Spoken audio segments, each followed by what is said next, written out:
like a Hellcat.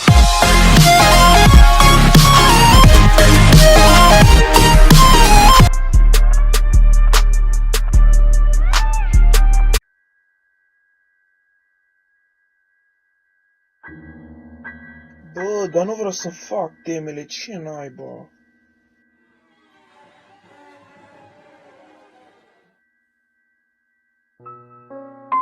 Du-te în mea de babă, să te calci trenul, mă vaza ta scumpă.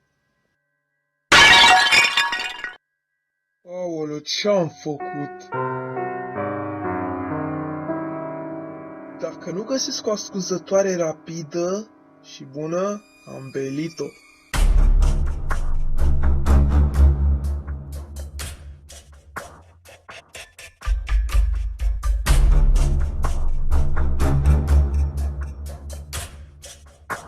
Oare cum pot scăpa din această casă?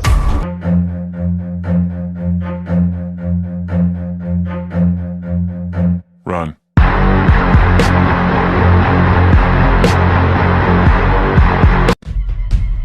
Sper că am scăpat.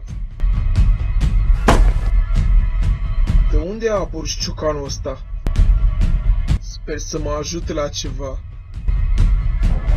Ce fac acum? Aport! Ce ușor a fost. Acum să mă duc la ușă. Cum aș putea să scap?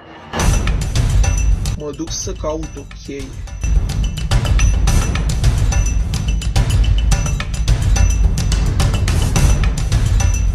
Oare ce-o fi în acest sertar? Asta e cumva o sabie? E ud! Ia! Oare ce-o mai fi în dulap? Nope.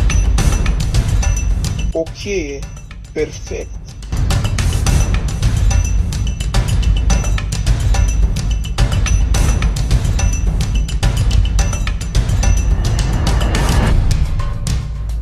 Hai mai repede.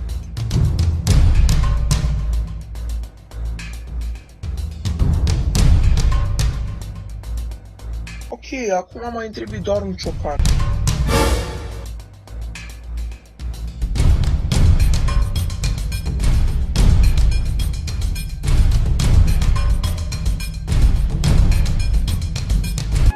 Ce naiba? Ce frumos cânti, surioară! Hai, aport!